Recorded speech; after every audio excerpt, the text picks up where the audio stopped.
I bought a bass head one time, and it had a bunch of cocaine like stashed in top of the. I bought another a guitar amp one time, and somebody stashed a bunch of dope in there, a bunch of marijuana in there, dude. It was like when I was a kid, dude. I was like, what the.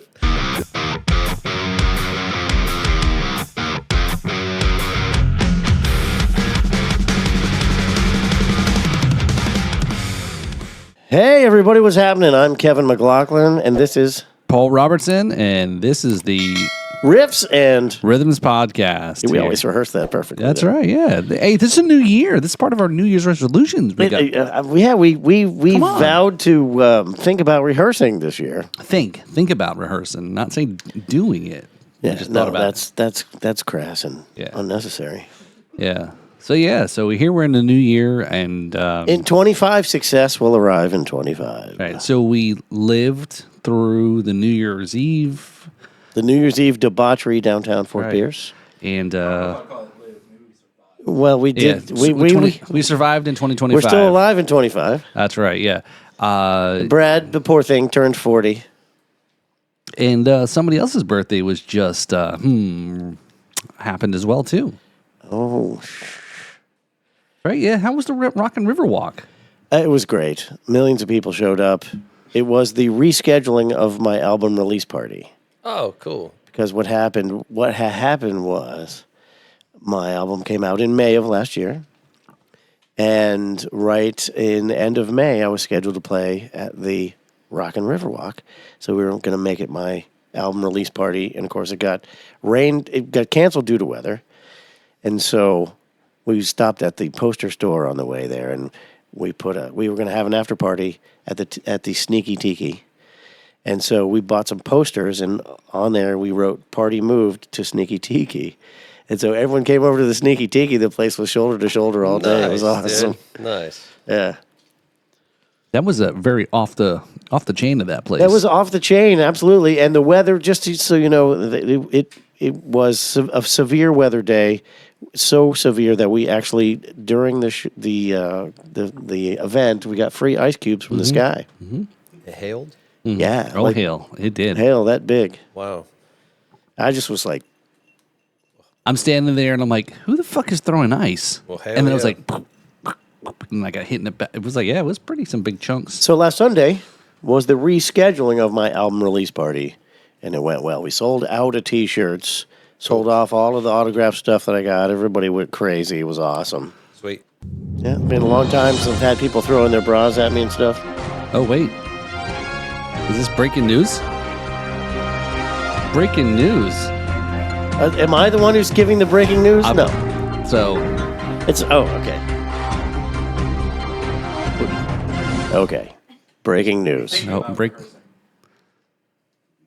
I'm breaking the news, right? Okay. So This just in. Well, actually, about a week ago. This just in. At the end of 2024, the announcement was made. There is a music streaming service online called Play Itty, and the blues just got bigger. The Kevin McLaughlin Band takes the crown for 2024. Play Itty names Ella, the Kevin McLaughlin Band, the most viewed video of 2024, produced by DJ Gary of Sonic Vibe. And nearly 60,000. Whoa. Yeah, dude. Yeah. The world's newest streaming platform, playitty.com, powered by Spotify and YouTube. So, it says here, dive into the soulful sound of Ella and experience why this band is changing the game for unsigned artists everywhere. You can see that on my Facebook wall. Very cool. Well, congrats there. Yeah. Yeah, thank you. And in celebration of this new year and of my placement on Play Itty, I want to give Paul a present. Oh. A little bit of emergency rum for you. Oh, well, thank you. Bacardi and very good. Bacardi and Dark. I actually do like the gold. So yeah, see, I thought so. So I just actually wondered. I had a whole conversation with somebody recently about saying the same thing. In case of emergency, crack top. That's right. It's an emergency right now. Right there. Let's go. Rock on. That's a celebrate. It's a celebrate there. Happy 2025. That's right. Happy 2025. And speaking of 25. Oh, yeah. Did you finish up your Riff, the other bottle that I gave you for Christmas? I drank some of it. Ladies and gentlemen, our guest again. That's right. Yeah, we forgot to introduce Mr. TimODonnell. We're just throwing him booze. Just hand him a bottle of booze. Yeah, have a sip. There you go. It's It's got a little kick apparently. had a delayed reaction on me. We'll see what it does to you. Yeah, see? Wow. Yeah. It's got like a couple seconds before blast off. About a couple seconds before blast off. It's like untanned leather.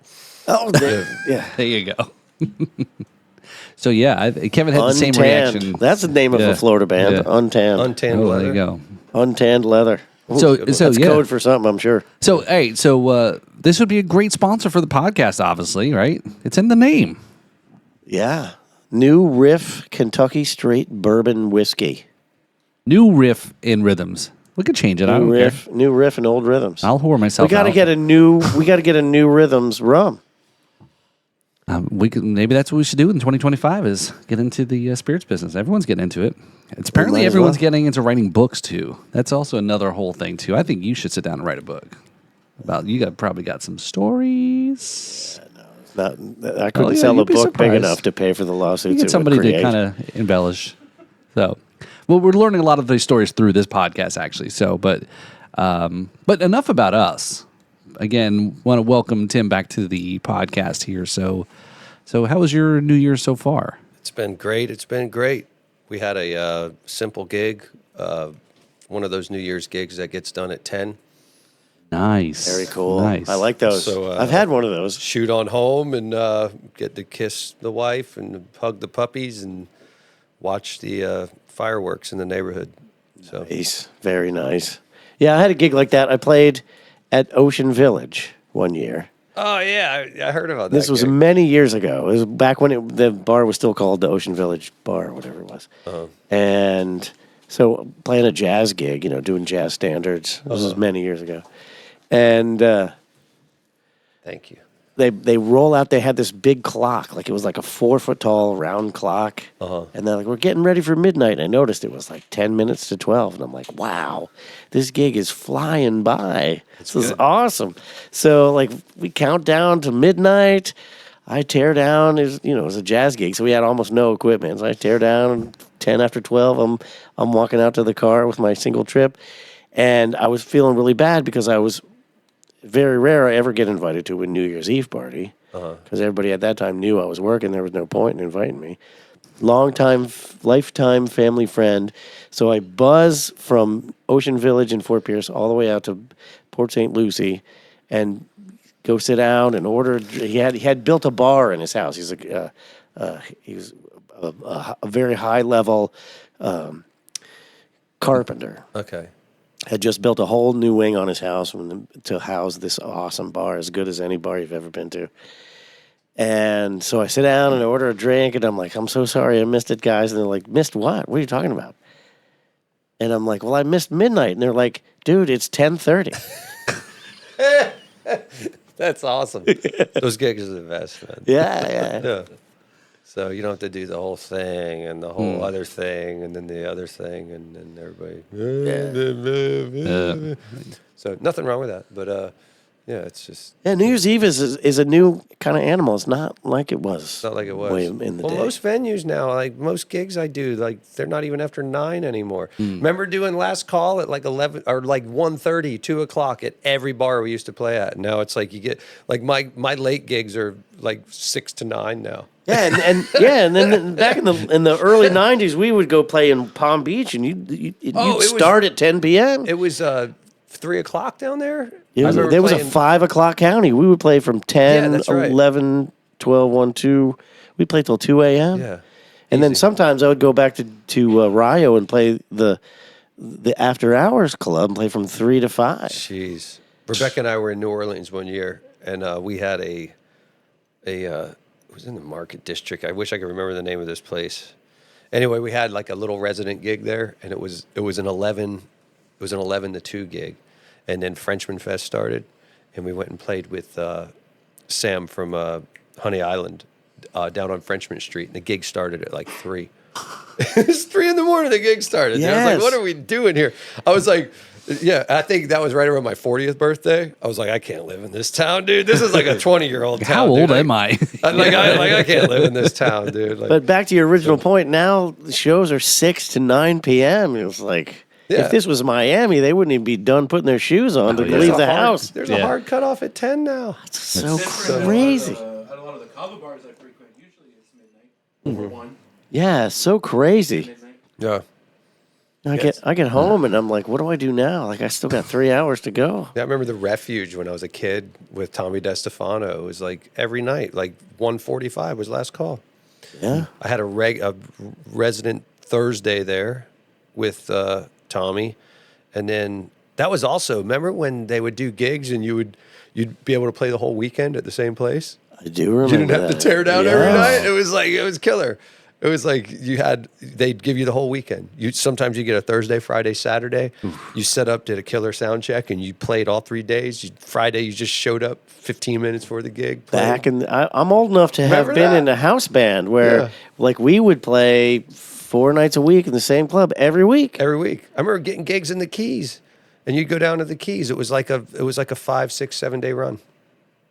But that's the thing that's different now. Everybody wants a different band every night. Yeah. But the thing that happens in your club when you have the same band all the time is that you get momentum. Yeah. The people who don't like that band weed themselves out, and the people that do tell their friends, and they come all the time. Especially when it's And, tourists. and the crowds build and they build and they build and they build and they Yeah. stay and they come back. If you nail it the first night and it's tourist and they're there for like the next few days, they remember having a good night. Yeah. Thursday, they're coming back Friday. Exactly. You know what I mean? Yeah, that's the thing that just It's doesn't fun. happen anymore. Yeah. So speaking of the Keys, we've got to plan some stuff out for this year, actually, because the Rum Festival again will be in August. I want to try and be a part of that. Yeah, this we time. we got to sit down now, whether it's part of the festival directly or because Jesse Rice is playing again this year, or tagging on to somebody's like rum event or something.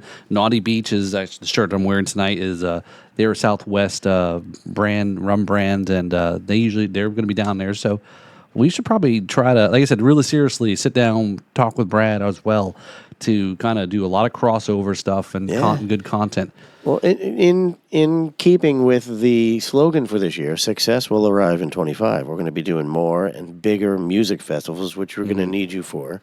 I'd love to get on some of those. We're going to And be you- doing some remote appearances down in Key West Yep. and possibly over on the You're west going coast out of the Florida. country. You're going out of the country. I'll be going out of the country. Won't be long. I've leaked it on this and a few other spots on my insider newsletter that I'll be doing a solo tour of the UK this year. Sweet. Yeah, very cool. Hopefully.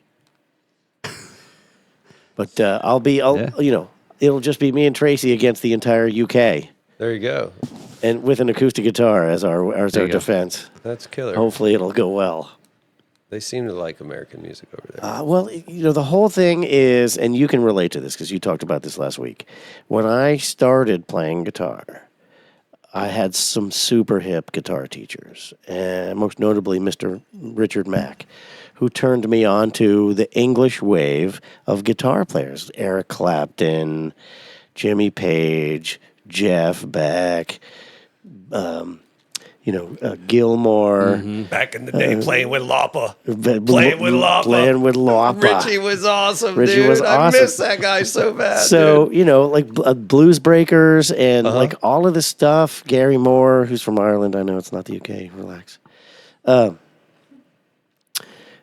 I am interested, and I'm really excited to like take what those guys, because they revitalized American blues. Oh, right? Sure. Turned it into something brand new and then gave it back to us. And that's when I found out about it. And then, which I got to delve deep into my own American blues history. And now I've melded the two, and I'm going to bring my version of it back to the UK, which is cool, really man. cool. That's awesome, dude. Yeah. That's so cool, Kevin. So it's a chewed up piece of gum that's been chewed up Yep, by it's- multiples. Pre-masticated musical styles being spit across the pond. Nice. So there's definitely you got to keep an eye on him.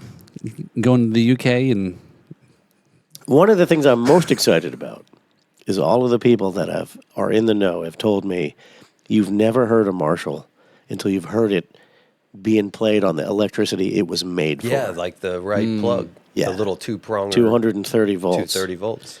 Yeah. So there's a couple of Marshall shops in London, and I want to have a big wad of cash. I'm going to have a few heads shipped back if I can get to it.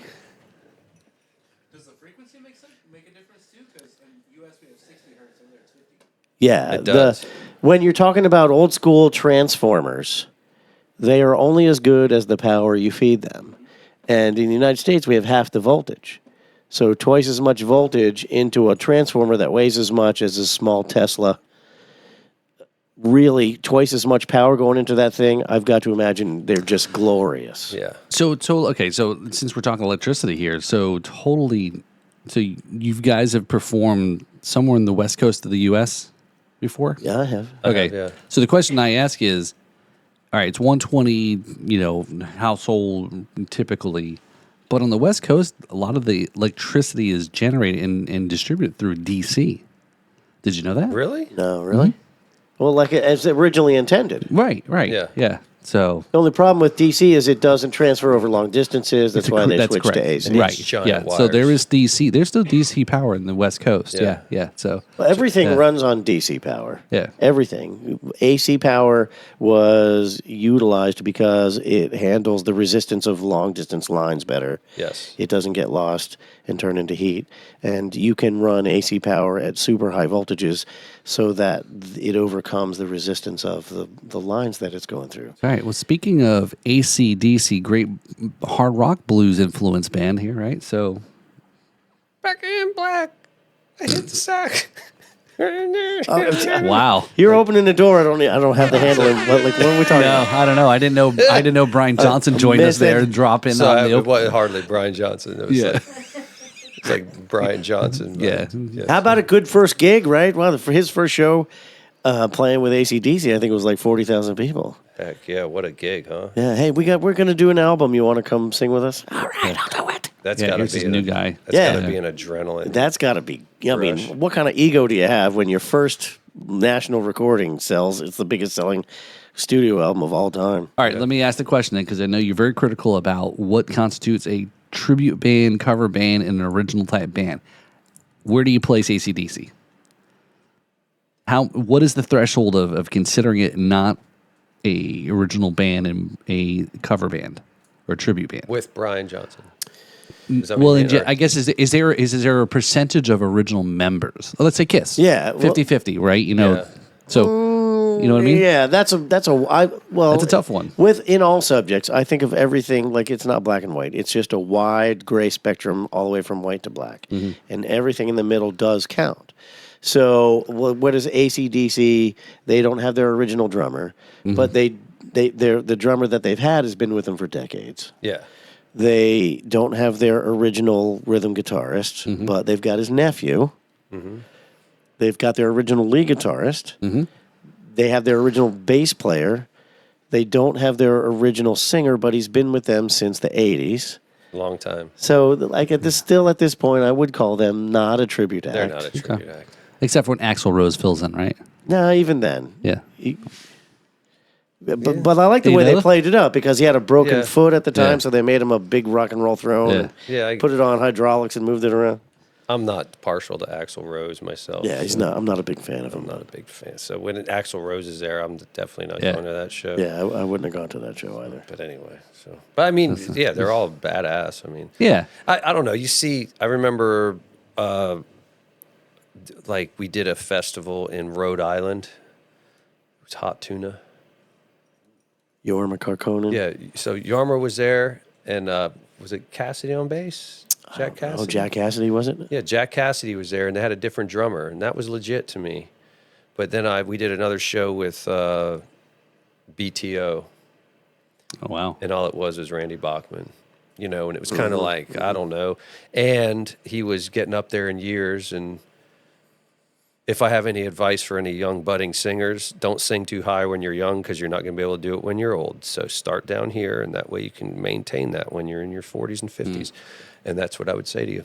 Because he Right. like all the songs were just so low keyed, and he couldn't get up there, and then the Yeah. band wasn't there, and I just felt like it was flat. I It's felt like- hard to watching a lot of 80s bands go perform because they're not hitting. I mean, they got a lot of background singers Yeah, helping I mean, out. yeah. But like seeing a Motley. Okay, so Motley Crue's 3/4 of the band. I would never pay money to go see Motley Crue. Yeah, I'd rather see a good impression of a Motley Crue band sounding like original Motley Crue Yeah. than to pay the money that they're wanting to, Right. You know. But here's where I come from too, because for a long time I made my living as a sound engineer, and I stopped counting how many times I did sound for a band, and it was a huge band from the 60s or 70s, and it was the lead singer's widow's accountant's dog groomer's hairstylist who That was up there doing. who yeah. bought the rights to the name, and there's a bunch of guys on stage that weren't even born when these songs were hits, and they're charging $30,000 or $40,000 to play, calling themselves the actual band. And then we've got tribute bands who are charging 1/8 of that or 1/10 of that, and they're better than that, and they're called a tribute band. They're more accurate than the guys who were touring pretending they were the real band. So, and there's everything in between. And it's just like me going, a few weeks ago, seeing Jason Bonham perform his Led Zeppelin experience, performing the music of Led Zeppelin. There was nobody in it, but, okay, did I see a great tribute band? Yeah, I guess you could say, but, I don't know. Anyway, so enough of, yeah. I was just going to say, in respect of that, we did a show with James Cotton one time, and it was, it wasn't like the Cotton super band from the 70s, but there's a particular sound that certain people make that's completely, it's an experience. It's something that's non-replicated. Jay Ferguson from Spirit, we did a show at 3rd and Lindsley one time, and he was a special guest there, and just to hear that guy sing, and then you heard him on records, and you just hear his voice in real life. There's just something that's hair-raising about that experience, about somebody that has such a distinct sound. So if it's a tribute, if it's a band and they're lacking members, but there's a member in there that has such a distinct sound, I think it's worth the price of admission. Right. Yeah, it's fair. So It's fair. Yeah, I mean, be what you are saying you're being. If you're, like, I did sound for the Byrds, and it was the drummer for the Byrds who was the only surviving member. The Bird, yeah. The Birds. And this dude was all shriveled up and just plain gray. yeah. So I knew what it was. It was like, I need to pay my cardiologist before I die tour. Yeah. And there was literally 17. No, I'm telling you. It sucks to say that, but it's Yeah. And the kids in the band were like children. They were like 17, 18-year-old. I mean, it was probably his grandchildren playing with him. Yeah. But you know what? I sat down with him. I'm like, you fucking rock, man. I said, I see you, and you're Yeah. out here doing this. You're awesome. Hell yeah. He's like, oh, thank you, man. These kids that play with me, they're so good. I'm like, no, you are awesome. Yeah. Because what are you going to do? Go out and stick your head out a window and say, what do you want, fries with that? Yeah. No, go out and play. Go and play. So speaking about going out and play, we dove so much into awesome conversation you guys were having about music, the scene, and things, and knowledge and so forth. We didn't get a chance to talk to Tim about his bands, and some of his music, right?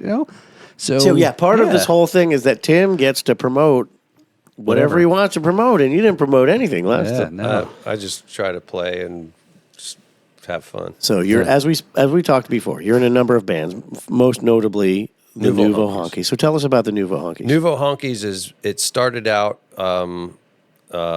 Rebecca and I, and this year, 2025, at the end of the year will be 20 years that we've been the Nouveau Honkies, which is incredible. Actually, it'll be the beginning of 2026. But I met Rebecca 20 years ago, and then we started playing in 2005, and then 2006 we kind of officially named a band. And it was a guitar, violin, bass, drums. We started playing, and then 2007 we went to the IBC in Memphis, and in 2008 we went back, not as a contestant, but just as we showcased it a couple places. I just kind of didn't want to get in the contest thing of it, but we made a really good connection up there through a guy named Dennis. I wish I could remember his last name, but he was like a talent buyer out of Memphis, out of West Tennessee, and he put us in a couple places. And that year we recorded a little EP at Sun Studios that he hooked us up with, and it was killer. It was a killer run. We went in that room. Oh, really? You recorded in there? Yeah, dude, the amp I played was a deluxe that was from, oh my gosh, I cannot believe Anyway, it'll come to me in a minute. But anyway, he booked us an hour and we did a sound check at the Flying Saucer, and then he's like, "Hey guys, you want to record it at Sun?" And I was like, "Yeah, when?" He's like, "Right now. You got an hour." And we had like 2 hours till the show, so we shot over there and we did a little 5-song EP that we recorded in there. Just so all live. One take each song? One take, just like they did it in Old the school? old days. Oh, yeah, that's so awesome. We the were Oak Ridge there. Boys. How did you even stand it? It's such a Oak Ridge- vibe in there. It was the Oak Ridge Boys. It was Oh, the Oak Ridge damn. Boys Fender Deluxe, like that I played through, and there was a everything like we just picked up guitars off the wall and just played whatever was in there. It was like we didn't even have our own stuff, you know. Wow. So it was pretty cool, but it was a fun little EP we did, and then it was One killer. whole hour of production, ladies and gentlemen. One whole That's how hour of good this production. guy is. And then from there, we toured. We toured till 2012 as a 4 or 5 piece band and toured all over the place. Rebecca and I moved into an RV, and we didn't have any kind of management or anything at that point anymore. We just kind of broke away from everything we did, and we'd never really been, with the exception of flying gigs to like west of the Mississippi, we'd never really been west of the Mississippi driving. And we did the Wheeling, West Virginia Blues Festival with Matt Guitar Murphy. That was our last gig wow. under contract. Wait. We're talking the Blues Brothers. Yeah. Okay. Yeah, I became pretty good friends with Matt, and so we would do a lot of shows with him. Like he would fly to gigs, and then we would be his backing band. And then we left there, and we were going to go to the Northeast because we knew a lot of people there. We'd been up there, and we could park and play gigs. And Rebecca's like, "Dude, I just want to go to Colorado." So we went to Colorado, and that's what we did. And so 2013, we went to Colorado. Parked at a Walmart for a long time, and stayed in somebody's yard for a long time. And then we got a little resident gig at a place called the Cristola Roadhouse up in Cristola. It's in between Manitou Springs and Woodland Park. So we had a little resident gig there, and we just started gigging around there, just doing basically open mic nights. Started from the ground again, just open mic nights, like no gigs. And just living in an RV in the woods and just kind of did it. That's kind of where we restarted. It was cool. Wow. That's got to bring you back to was scary as hone hell. your skills. Yeah. Rubbing yourself against the flint, sharpening It yourself. was scary as hell, but it was cool, And then from there, that was 14, 15, end of 15, we bought a house back in Port Salerno. And then we would come back here for the winters. And then I think in 16 or 17, we bought a house in Tennessee, in Knoxville. So we sold the RV after that, and we used the house in Knoxville as a hub to tour out of, and because it's super central. I remember watching your post about that. Yeah. You fixed that place up awesome. Oh, it was such a cool house, little 1925 Craftsman house, and redid all the windows, and it's cool. You guys did wonders to that thing. So it was cool. It was fun. It was fun. It was fun. It was a good time. So, and then 2020 hit, and then we sold the house up there, and we've been here. So trying to. Haven't really recorded anything new. Got a handful of songs. Got enough songs for a record for sure, but just haven't recorded anything. Haven't really. And then started a project with Nico Swarley and Tom Holler. He plays with Alex Meisner. Yep. It's called the Conky Tonkers. It's a straight ahead country band. People like to call it outlaw country. I just say it's classic country. We're no outlaws. We're just dudes. That's why it's called the Conky Tonkers. Our poster's a bunch of flamingos. We're not tough guys. So That's funny. That's funny. Outlaw country, I think of the Outlaws MC rolling up with cowboy hats on. We're just Florida kids. He said he was in the market for a motorcycle again, remember? I'm getting a motorcycle soon, dude. We're going riding. You can't play outlaw country if you don't have a motorcycle. Yeah. So anyway, Just step up. yeah, Rebecca, I'm getting a motorcycle. Oh, there you go. Don't tell anybody. Yeah. She'll never find out. She won't know until the 7th of Yeah. January. No, she won't watch She it. has to know I've been looking every day. I go on Craig Facebook Yeah. Marketplace and Yeah. Craigslist. I'm looking at bikes, typing people. Oh, Hey, what's this Tim, bike? what's this history? You look Yeah. at your internet browser history. Yeah, it's like bike. Can't you be like all motorcycle. of the guys and look at porn instead of Yeah, motorcycles? just motorcycles. Oh, my. What? Wow, I don't see anybody. Okay. Let's Yeah. not go there. Anyway. Yeah, we're not talking about North Korean porn again for the third North- straight the episode. Why do you keep bringing? You've got a fetish about North Korean porn. I just think it's Do funny. not come. Thank you, Kamala. Jesus. Yeah. So Yes. Thank you, Davin. So, yes. so it's a running gag in this thing. How do we get on that North Korean porn thing? Oh, because North Korean porn is like videos of people actually eating food. Oh. Yeah. Naked. Yeah. It was the whole point was that they started moving into Russia to help them with Ukraine. Yeah. And once they made it into Russia, they had access to the internet where they never had access to the internet before. I got you. And they're like, So the Ukrainian forces ambushed them while they were all on Pornhub for the first time. the hell with this. Yeah, I forgot. That's where it came from. Stop all war and just give everybody porn. That's it, right? Yeah. Just sit Make in their love foxhole. without war. Yeah. Make porn, not war. Make There you porn, go. not war. So, Tim, let me ask you. You talked about Rebecca, your wife, right? Mm-hmm. And in the last week, we talked about some of the gigs that you're seeing, Taj Mahal, and she recognized. So, what's her background? She's a trip. She's a classically trained violinist originally, Awesome violin player, and not just she doesn't just play fiddle, which she does well. She can play the violin. she would never call herself a fiddle player. That's the funny thing. She's like, I don't really play fiddle, and kudos to her for that, because she, it's one of those things, like kind of realizing limitations, but she works at it a lot. And with the Conky Tonkers, we like, one of my dreams with the Conky Tonkers is to have a legit 6-piece band, and just do a full set of Bob Wills, straight up Western swing. And I'd really like to pull a clarinet in on that. No kidding. Do it totally traditional. Drums, bass, a lap steel, guitar, fiddle, clarinet, and we need a piano player too. So that's 7 pieces now. It just takes a lot of a lot of money to put an endeavor like that on, Right. and the music is pretty damn detailed. It's you can't fake that shit. So. But that would be something that I'd really like to see the Conky Tonkers take up, because who does a full show of Western, like Bob Wills, around here? Well, I saw you play, and it's great. So it's such fun music, and people would, I think, how do you not bop to that, dude? Yeah, How and do you not bop to that? It's songs you forgot you've heard before, but they're great. Yeah, roly poly. But I think like you're gonna love it. People are but gonna you're love not. it. But you're not playing. How often do you play with the Conky Tonkers? Only like once or twice a month. It's Okay. super rare thing. And Right. again, that's one of those things, getting back to our last conversation about, it's, I hate to say it, but it's a thing about money, And so the gigs we have, it's hard to get money to just do even a 4-piece, so I don't want to sell that short, because we're putting our time in, and we're really trying to learn material. So I think that's like, I was thinking mind about was I'm sorry, I'm totally drawing a blank. So Jim from the Metal Luscious band, right? Jim McCourt, Right. drums on Metal Luscious. So he's also in a band called Made of Metal, and they, like, twice a year, they do another full set of music from the 80s. So they just, this last month or November, did a whole show about Wasp.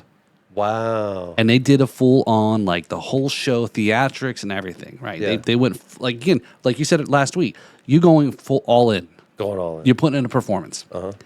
And coming up, their next, music is going to be Cinderella. Wow. So they're doing different. Thank you. That's such a hard catalog, man. But you're, I mean, you got to be able to play. You got to be able to sing. You're right. Yeah, do it right. Yeah. But they're not. It's not like all the time. It's like a special That's one what night. yeah. Right. Yeah. So that's what I'm wondering. Is like, is that something maybe to look at it that way? Maybe. Well, that, it's funny because we, like, just the few gigs we've done, we've had a couple weird phone calls from people, a couple weird inquiries from some other people. I thought it was like a joke, like somebody calling me being a joke, and I was like, no, we're not really ready to do any, So it was for real. Like, it was a real legit person calling, like, oh, well, you guys are doing this, and I was like, well, like, pump the brakes a little bit. We're not really ready for something like that.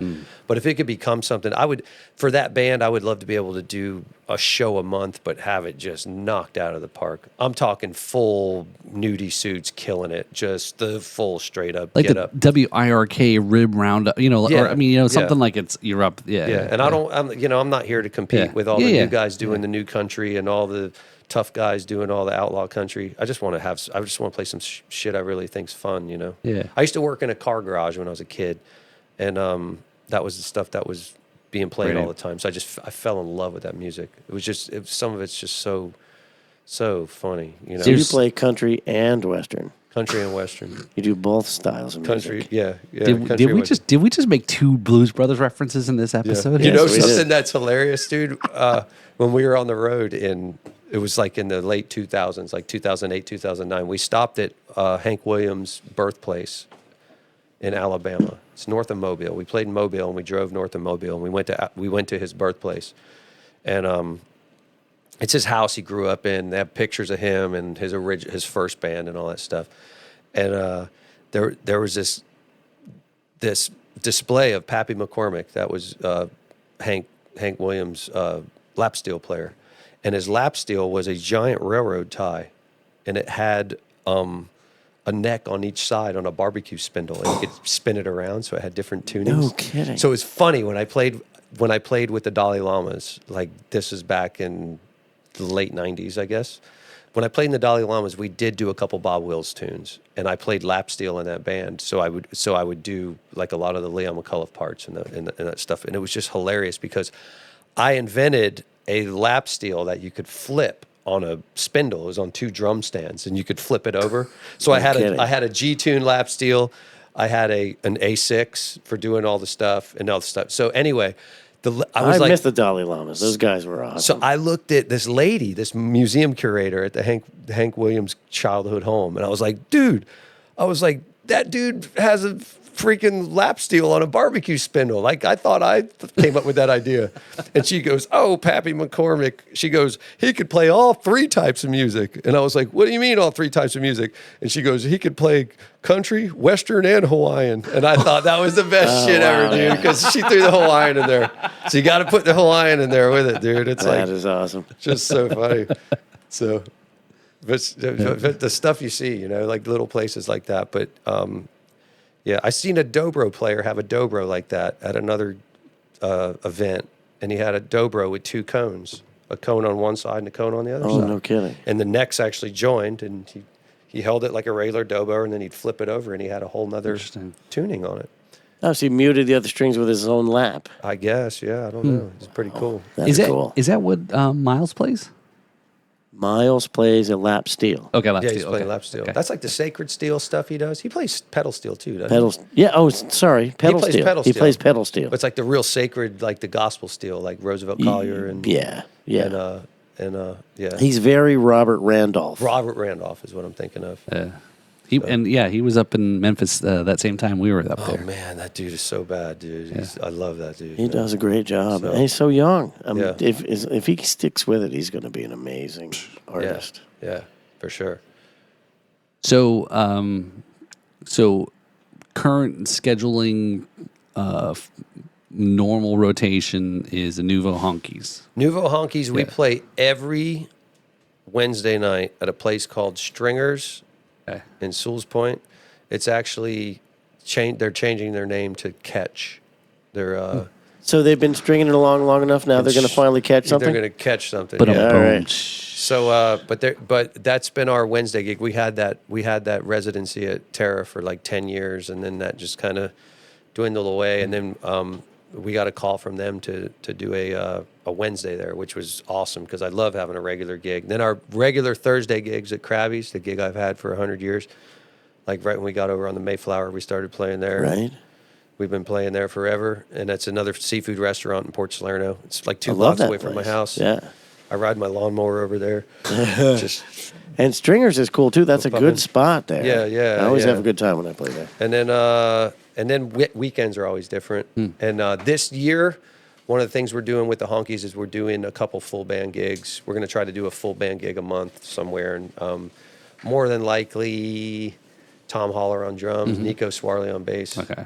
So we'll use those guys for a rhythm section. I'll probably pull in Kevin Mall on pedal steel. Yeah, so. Kevin's good.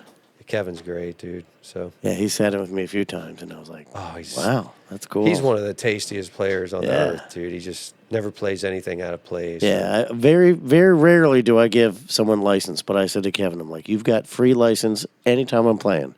Just don't even ask. Just bring your shit up on stage and start playing. Yeah, he's we met him in I can't remember what year we met him, but we met him here, and he just kind of saw us and we talked a little bit, and then we kept in touch. We were doing a gig in Atlanta. I can't remember where, but it was you. Do you guys know UK Bob? No, I don't He used to do a radio show, and so when we released some records a long time ago, he like played some of our stuff. So we became pretty good friends with him. And then UK Bob was like he was in the audience. I think what was this place called? I wish I could remember this place. Anyway, he was in the audience, and I got a text from Kevin Mall, like while we were playing, and I kind of looked down, and it said, "Hey, you want to open for Bill Kirchen in New York?" And I was like, well, shit, yeah. I've been listening to Bill Kirchen. Like that was some of the records my dad used to put on. He used to run around circles in the yard listening to Hot Rod Lincoln, you know, Commander Cody and the Lost Planet Airmen. Bill Kirchen was a guitar player.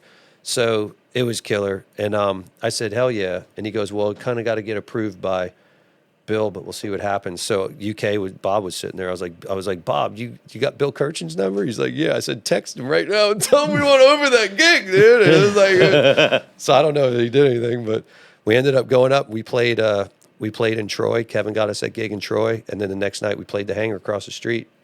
Yeah, it was killer. And then Bill called us on stage, and it was so cool. We did a bunch of Jimmy Reed with Bill Kirchen. And then later that year, we were in Austin, and I reached out to Bill because he lives in Austin. I was like, "What's going on?" He's like, "I got a show at El Mercado. Come on out." It was Joey Del Gilmore. You ever seen Dallas from a DC 99? That song. Mm-hmm. So it's Joey Del Gilmore and a couple other people. We went and listened to the show, and then Bill's like, "Hey, let's go out tonight. I'll introduce you to a couple people." We went to Don's Depot. He introduced me to Chris Gage, who is the piano player from Hee Haw, but he also does all the music stuff for ACL, Austin City Limits. Oh, wow. And then it was crazy. So at the end of the night, I was like, Bill, you want to play on our record? He's like, shit, yeah, man. So he came out the next day, played on the record. And then I was trying to play piano on this song. Thank you. I was trying to play piano on this song, and it just wasn't really sitting right.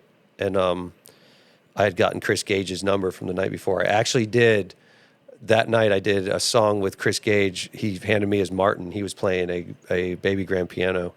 And we did a couple Jimmy Webb tunes. We did Wichita Lineman, and I think we did, it was either Galveston or one of those tunes, you know. And it was just like, it was so cool. Everybody was crying at the end of the song. It was just one of those things. And Chris just sings like a bird. That's such a great song. And then I texted Chris. I was like, hey, do you think you could play piano on a song for me? I just want it to be piano. I don't want it to be anything else. He's like, send me the track over. And we sent it to him, and he sent it back the next day. And it's on that record, Loud in Here. It's just a great piano track. Wow. And it was, those years were so fun because we met so many amazing people that I just couldn't believe we were hanging out. And like childhood, just like to hang out with Bill Kirchen to me was just insane. Like I've been listening to my whole life, you know. And then I'm like, you know, and to see him in the studio, he's 70 years old and he's still doing the big arm sweeps,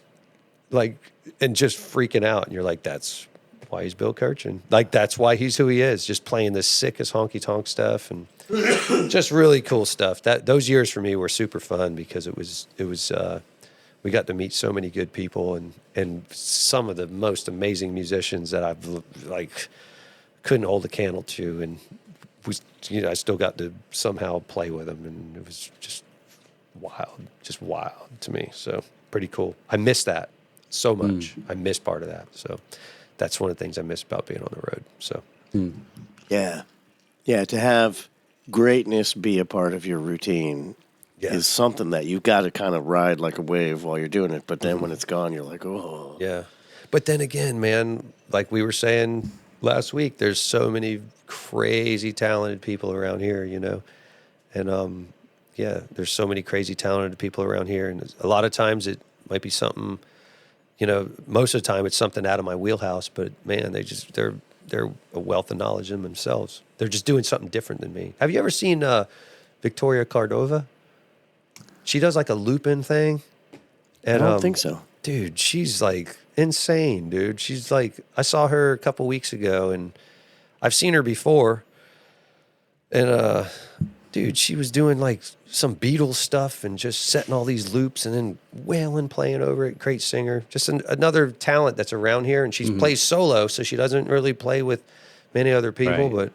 But I walked up where I told her, I was like, dude, like, let's just set up a night where we all get to play together. And then I had no idea she even knew who I was. She was like, oh my gosh, that'd be awesome, you know? And I was like, dude, you know, but a lot of times that's what it takes. You know, there's so many really, the Leafy Greens, Billy and Ellen, like to do a full band with them would be so damn fun. You know, that would be just such really a fun night if you could back them up and just like. Who's playing with them? Because I know they finally started doing a full band thing. Yeah, they were doing a full band thing, and then but still, I mean, just like that kind of stuff could just elevate that thing. You do a night where it's like, you know, it's just be so cool. So I've got a Leafy Green story, and it kind of are, you know, again, there's a Brad Brock connection here is on his show. Oh, he took a lot longer to mention his name this time. What the hell? We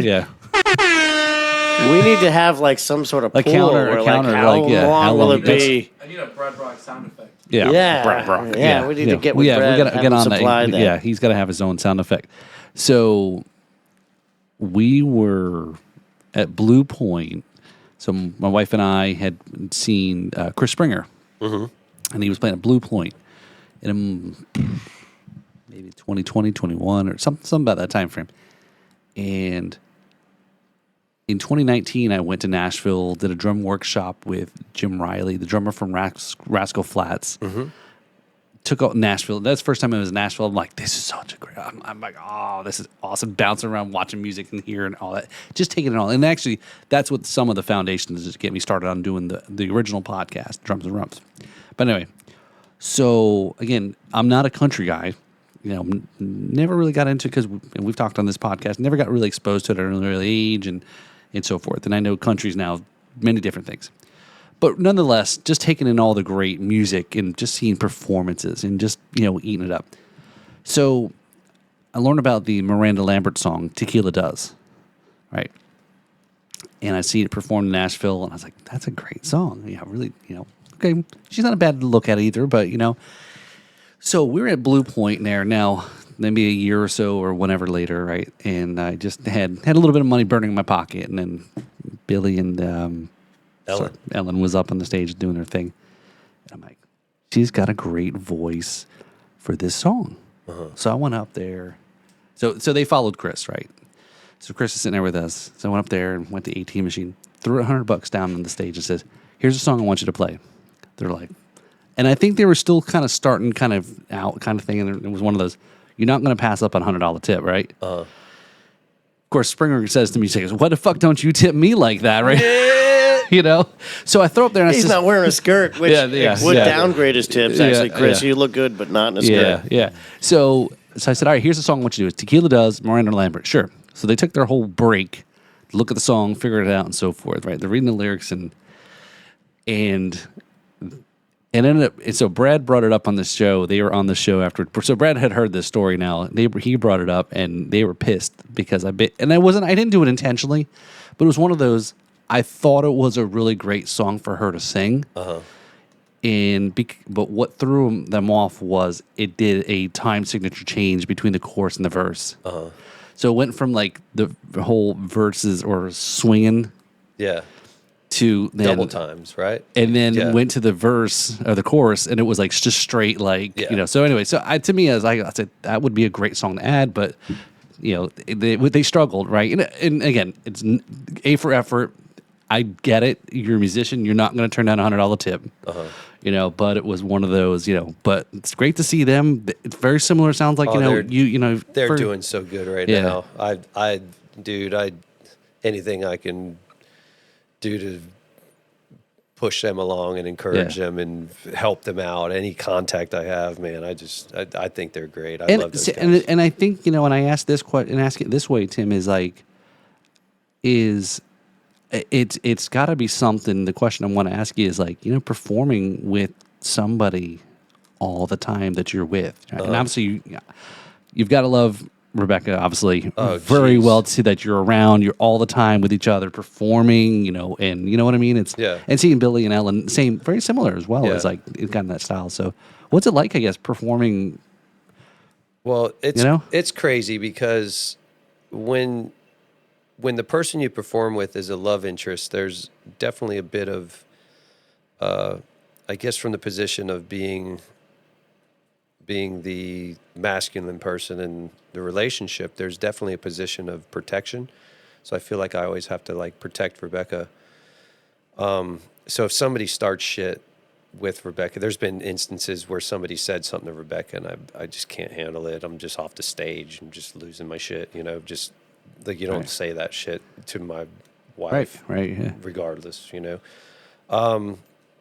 But the things that I've learned so much from, like, Rebecca is such a fucking Marine when it comes to playing. Like, when we had a band, we'd be on the road and this guy couldn't get the proper weed and this guy couldn't get whatever he needed. Everybody had their little artist bullshit that they have, like being in a band, you know. And Rebecca would just, whatever's going on, she could be feeling worse than anybody in the whole world. And then she gets on stage and she brings it more than anybody I've ever seen. And I've always wondered how she does that. I don't know how she does that. You know, I don't know how she puts all that. I don't know how she puts life aside and gets on stage and performs, even when nobody's paying attention.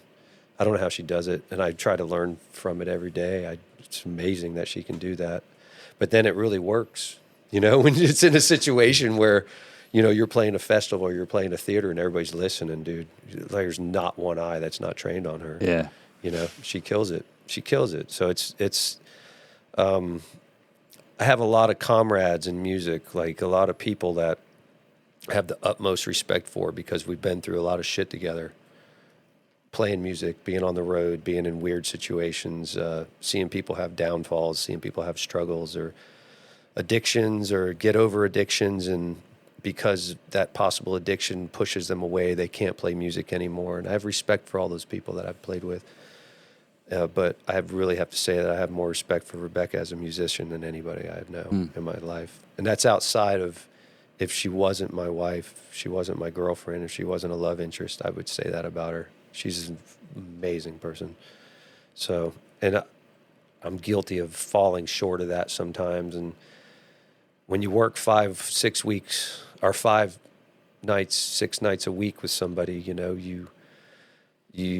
I think for me personally, I feel guilty of separating those two things a lot. So if there's a New Year's resolution that I didn't say from 2024 into 2025, I think that it would be that I want to make sure that I can separate those two things with her and show her the respect. I definitely show her the respect she needs as a musician, but show her the respect that she needs as a wife. So she's an amazing person, dude. So things that people don't know about Rebecca, she got Lyme disease in 2007 or 2017. And that's debilitating. Debilitating. And we were on the road till the end of 2019. Wow. And she would basically stay in bed all day and then perform a show. Nobody knew any of that shit. Wow. Nobody knew anything was wrong with her. Just fucking Navy That's SEAL impressive. shit. So Navy SEAL shit. Nobody's got any room to complain about anything. Yeah, nobody's got any room to complain about anything. Yeah, That chick is stronger than anybody I ever met. So rock on. Good job, Rebecca. You kick ass. I know we would ask you this, you know, part of the segment there, the MVP, but I'm going to assume that's who your MVP of this week would be. Shit, yeah.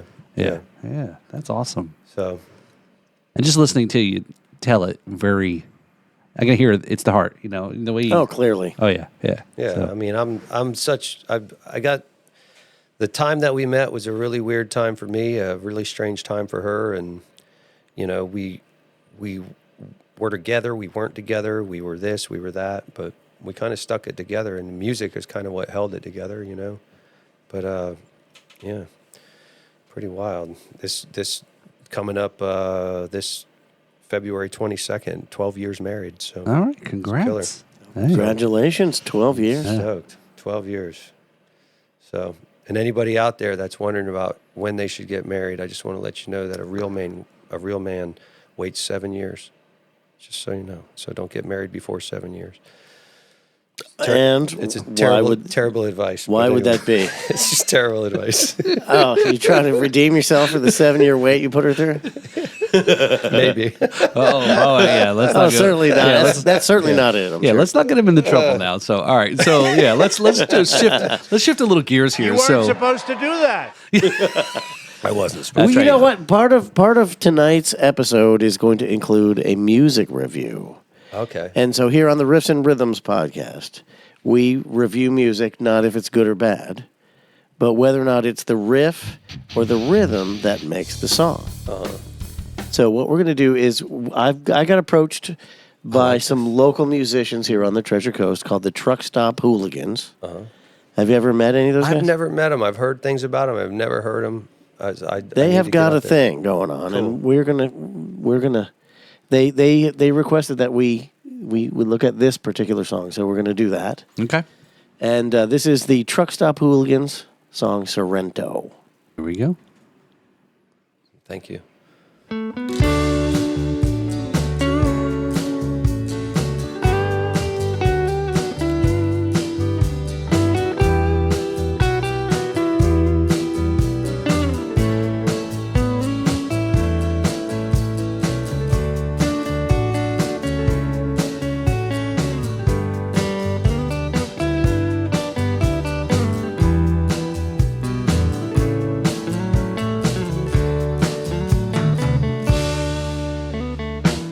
Things aren't the same since you left here. Sometimes they're better, it seems. Very Dylan-like vocals. And now I sleep on the right side, just so I can catch that breeze. And oh, all those memories, they haunt me like ghosts through my days.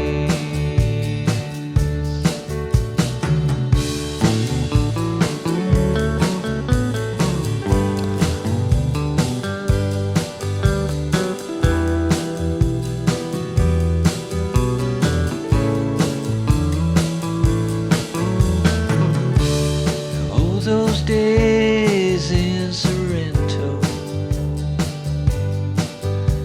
sailing out to Capri. And now Very I'm very back mellow here. vibe, right? Yep. Okay. Something that I never thought I'd see. And oh, all those memories, they haunt me like ghosts through my days.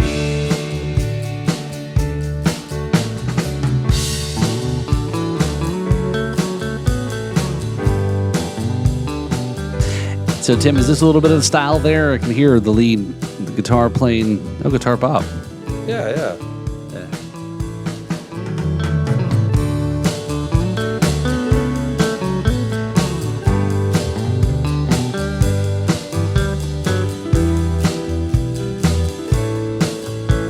It's well recorded. Maybe one day in Boston we'll see each other on the tee. Oh, we'll talk of those days on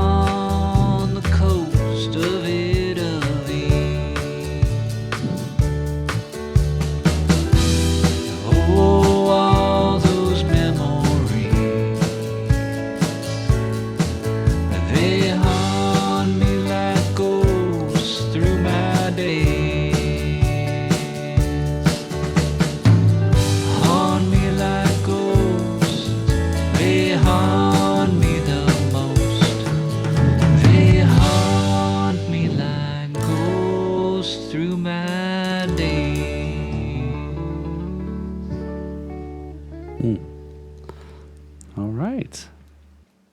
So I'm right off the bat, like from the beginning to the end. Really, it's the rhythm that holds that song together.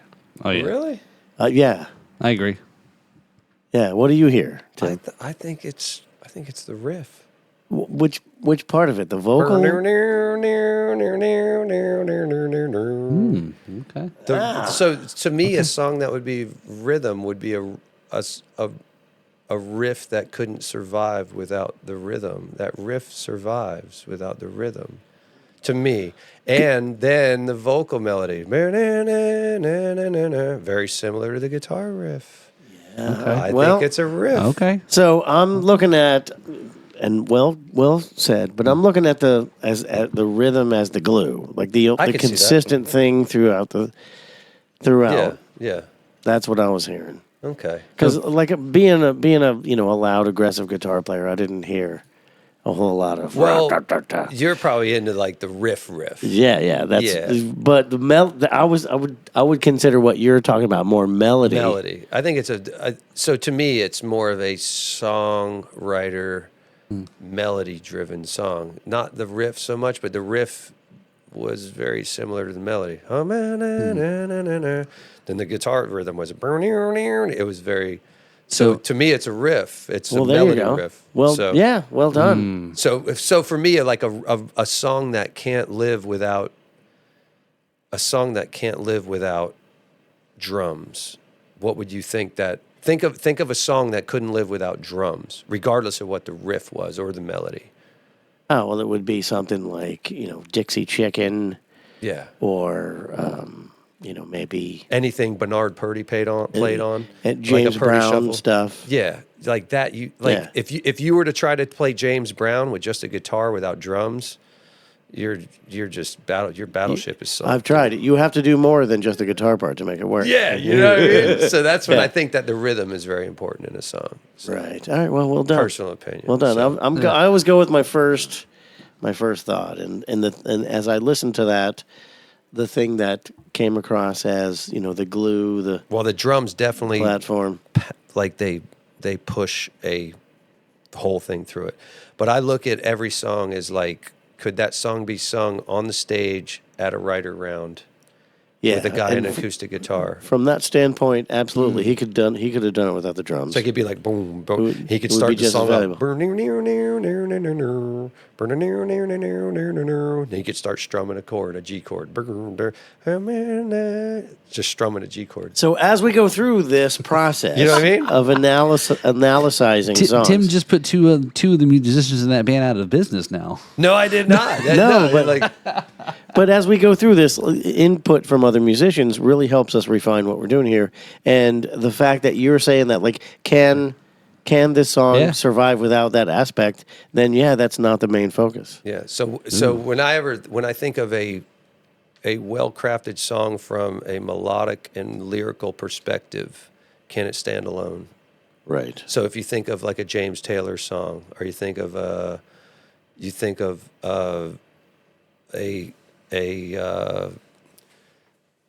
there's so many out there. Any of the singer-songwriters. Yeah, any of those singer-songwriters, J.J. Cale. Oh yeah, like those songs somebody could strum that song and it would, for me, it would catch my attention because of the melody. Most blues songs. Mm-hmm.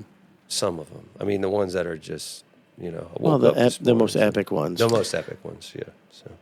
All right, so let me throw this in then. So, wait, do we gonna go around real quick before I?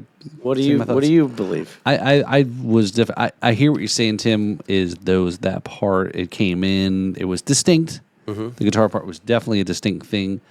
What kind of the groove between the bass and the drums, and even a little of the rhythmic aspect of even the guitar playing. But I'm gonna go with rhythm.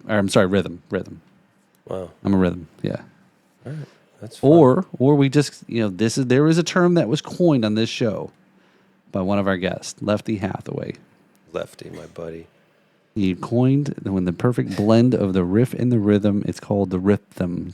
The rhythm. The rhythm. But after hearing you say what you've said about that, he put a good argument up here. He should be a lawyer. Yeah, I would, even though the thing that stood out to me the most is the rhythm. I totally get what you're driving saying. rhythm. Driving rhythm. I agree. I, with you. I totally get what you're saying. Then looking at it with that parameter in mind, I think you're right. Yeah. So, and it's ironic that you made a reference to Sun Studio, right? And I was going to make a reference to Ring of Fire. Yeah. And how that song had its rhythm from the guitar. Remember, didn't he say he put a dollar bill in? Yeah. Yeah. He And it's played the like- drum part on the guitar Plays with drum a part on dollar the guitar. bill through the strings. So, Yeah. right. So, interesting. wild. So, all right. Well, all right. So, pretty good. Lefty, by the way, knows a lot about rhythm. I saw him play with a mariachi band on Cinco de Mayo with his melodica. It was very entertaining as I sat there and watched him do that. No doubt. Yeah, Wow. I actually got a video on my phone if you guys want to That see would it be later. entertaining. I would love to see boy. that. I love Lefty. Lefty is I'm a actually doing a blast. show with him coming up, too. Are you? Yeah, good. Well, you performed on his latest release. Dr. John review. He's Oh, going you're to doing the- yeah, yes, okay. yes, Yeah. that'll be your second show with him doing that. Yeah, it's going to be fun. I can't wait. Yeah, that's So, going to be good. That's I going to like be when, in February? February. I like dressing up like a peacock and having fun. So His stories he shared on the episode was like crazy on the road with, Lefty's out of his mind. He is. He's a whack job, that's for sure. you But I got- love him to death. With Brothers After All. I'm Yeah, sure worked you with could. him. Yeah, we talked about the stories that when I tagged along with them to Memphis with these guys, and Refty and I had to share a room. We were the top floor. It was supposed to be like the Love Palace floor or whatever because it was all this neon light and Yeah, and Lefty and Rhythm Man over here, they go upstairs to get the Lovebird loft. And they were adamant about it. They fought over who was going to get to be there, Yeah. and they both won. I bet they both won that night. Yeah. Do not come. I think they both won my that God. night. Yeah, Oh. I think you both won that night. No, yeah, Lefty. you yeah. That's hilarious. Lefty and righty. So, Whoa! oh, Hello. bazinga. Anyway, all right. So before we wrap up the show, Tim, we got another Tales from the Road. You got a good road story here you can share about what's happened in your past. I got a really good one where we were on tour in the Northeast and we had a show to do in Maine again. I have a couple Maine road stories, but this one stands out. There was one Maine story where we stayed in this haunted place, and then they wanted us to play an extra night, and I didn't want to stay there next night because there was like a stairway that went up to a brick wall, and we had to get out of there. And I drove to Stowe, Vermont, but I didn't realize we had to go over the White Mountains. And then when we got there, I ate a bunch of Rice Krispie treats. I had no idea that they were made with wheat oil, and I lost my mind for like 2 days. I thought, Devin, I thought people were, when you were saying people were talking to you, People weren't looking at me. people were, everything was going on that day. That was one of the worst experiences of my life. But another time we were in Maine, we showed up there, and it was a private party we were playing in Daramuscata, Maine. And we show up, and it's just it's out in the middle of nowhere. And I've driven through like all the hollers in Kentucky and Tennessee, all those areas, and people get real afraid of like the hill people. They're like, oh, they're gonna like cook me up and eat me and stuff. But I've never been that afraid like in the hollers in Tennessee. But when you get up to like out in the sticks, Maine, it's the same people that's in Tennessee, but they all have like PhDs and shit, so they know how to like dismember you properly and like sell your organs and shit. So it's way more profitable. It's like Stephen King, right? Stephen King does not write fiction. That's all I'm going to say. He does not write fiction. So anyway, we get there and we pull up in this place, and there's a house and there's a garage door, and there's this giant picture of this, like, it's some kind of dog with giant teeth, just like on the garage door with his teeth out, and it's as big as our van. And it says whatever the dog's name is. It says how fast he can run. It says what his bite pressure is. And then it's like no trespassing. I'm like, this is great. Cujo. So I get out of the van and I kind of go knock on the door, and sure enough, the dog comes running to the door. I'm like, oh shit, this is this like dog that's going to eat everybody. So I walk around the side of the house because there's a barn, and I go to this barn and I knock on the door. And this dude opens up the door, and he's like, "Hey, good to see you guys." Blah blah blah. And I walk in there, and there's a stage, there's a full PA, a killer room to play in, like a really nice room. It's like, this is a cool place. And then hanging from the ceiling is all these big, like 8-foot round, they got like not chicken wire, but smaller than chicken, and they're drying marijuana buds. And this place is a grow room for the state of Maine. He grows medical marijuana for the state of Maine. And there's a barn, and on each side is 2 grow rooms on each side. And this is where you're playing. This is where we're playing.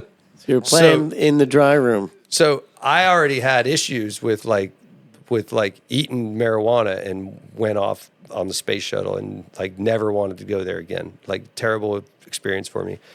So I was like, I kind of told him, I was like, dude, I don't smoke marijuana, and I don't, do good on that stuff. He's, oh, we'll get it out. We're just drying this. We're going to move it all out. So then we do the show, and there's probably like 130, 120, 150 people there. Great show, great sounding room, stage, barn, super fun. And anybody that ever said that you can't overdose on marijuana, they're full of shit, because there's people just straight falling out on the floor, just blah, blah, blah, blah, like.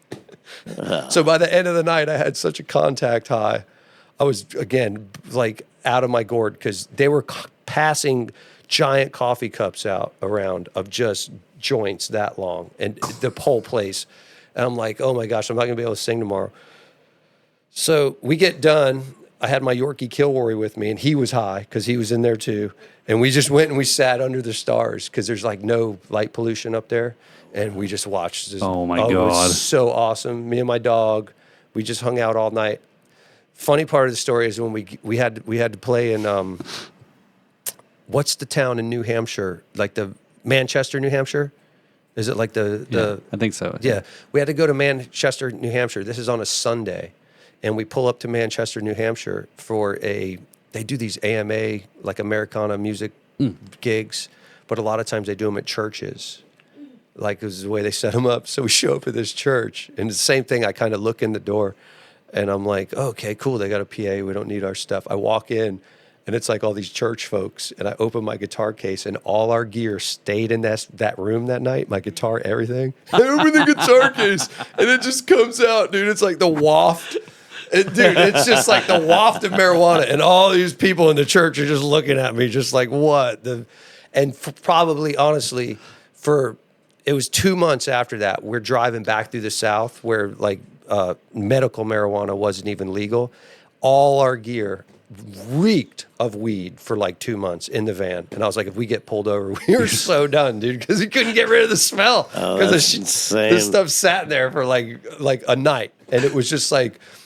We'd get back to Tennessee. We'd go to a gig in Tennessee. I'd open the door, and it would just be like out of the van. There'd be a cop standing there on the road, just be like, I'd just like, oh Jesus, you're like, Like Cheech and Chong. Totally busted. But that was a crazy gig. It was a gig at a grow room for the state. Alcohol. And as for drugs, well, drugs are bad. Drugs are bad.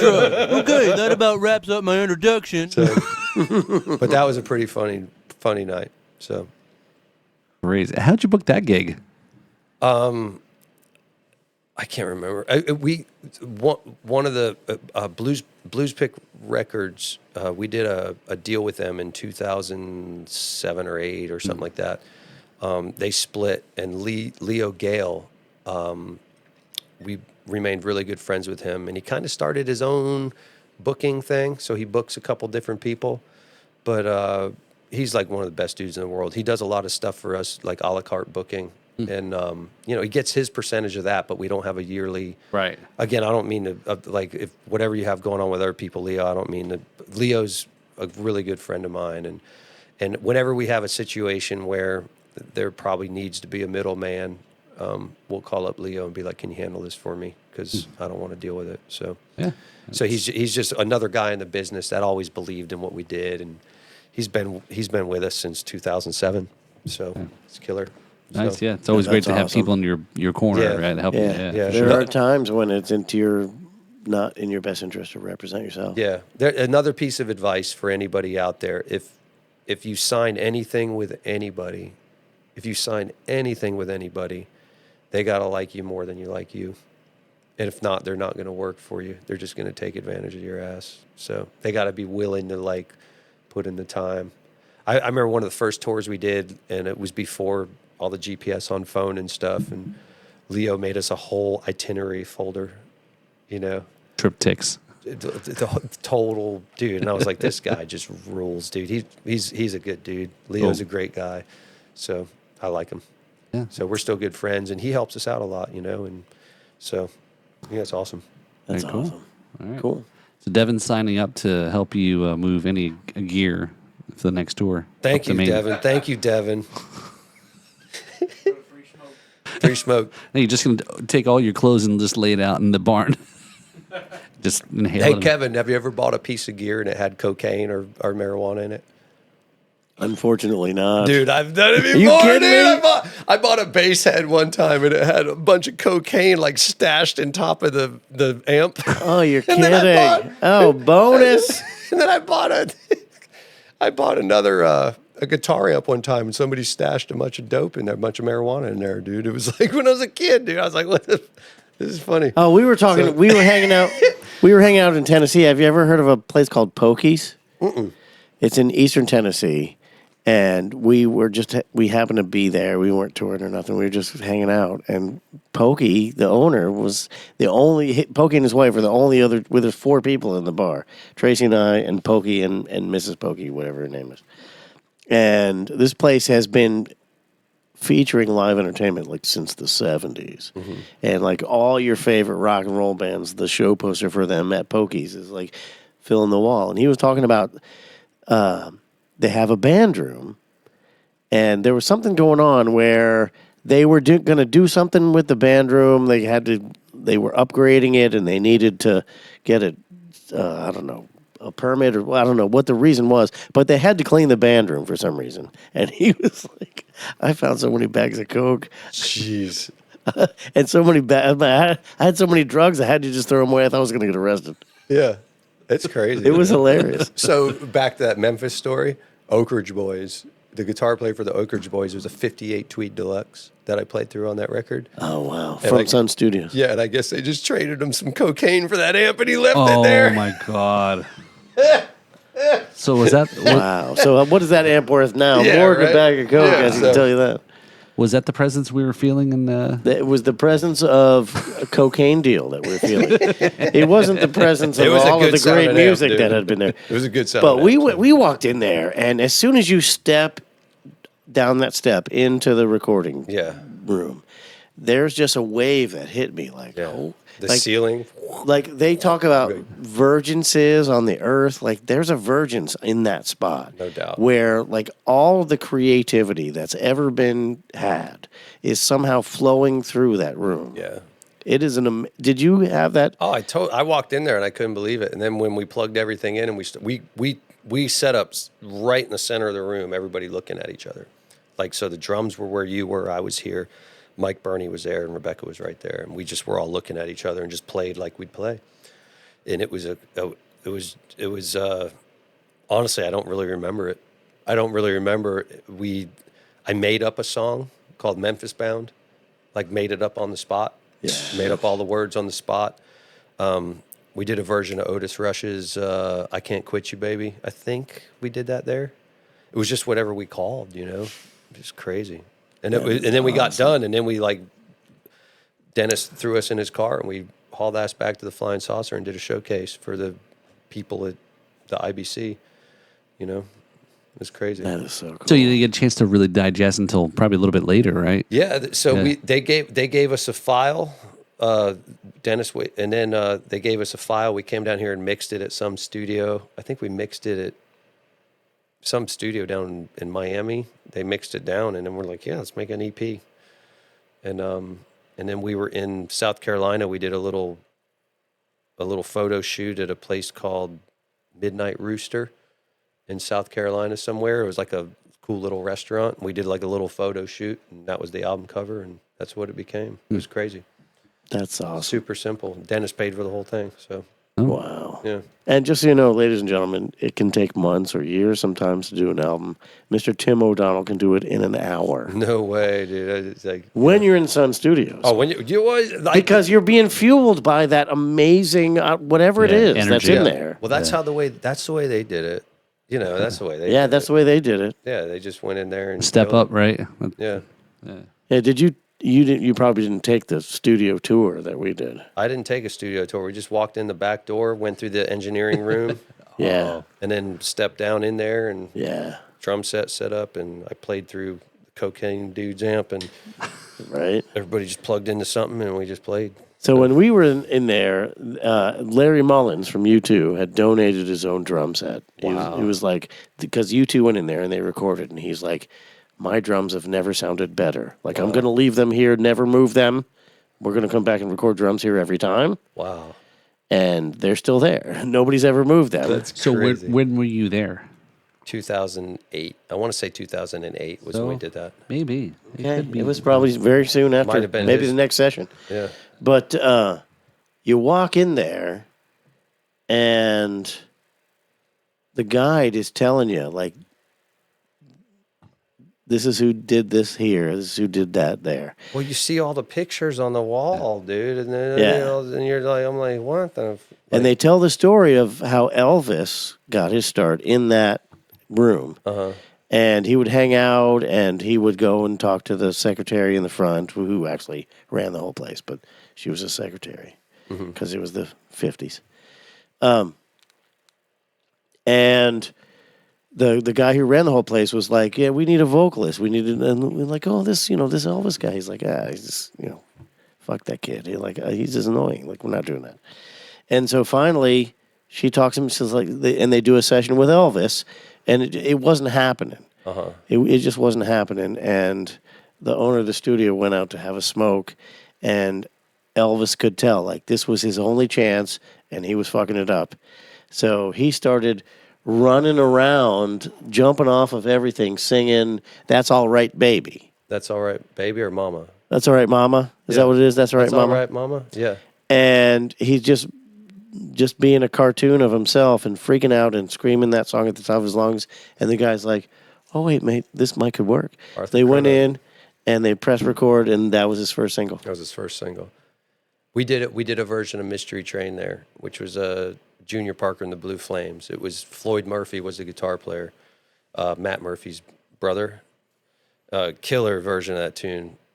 Supposedly Matt told me that he named them the Blue Flames, Junior Parker and the Blue Flames. I don't know. Everybody says they did stuff. But anyway, it was funny because I tried to figure out the guitar lick for years. I was down in Miami with Matt one time, and going back to like people giving you advice. I was like, Matt, I think I got that lick.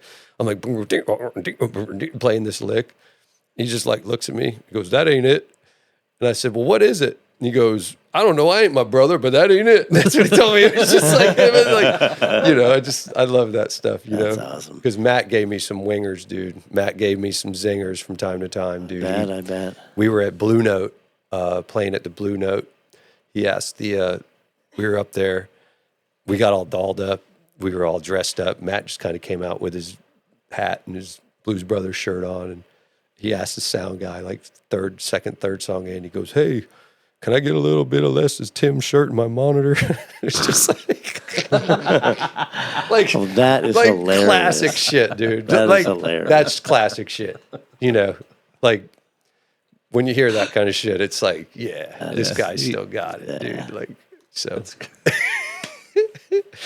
So, oh man. So Yeah, this so is- these guys, they went through the recording process. They had the drums on the far end by the front of the building. And then they had the bass player and the guitarist and the piano player over near the drums, and then the bass player and the guitarist, and then the vocalist, and they captured it with a stereo mic near the control room. Yeah. Single microphone, all of that stuff. All that stuff they did it. Yeah. They close mic'd everything when we were there. They close mic'd the drums and then close mic'd the guitar.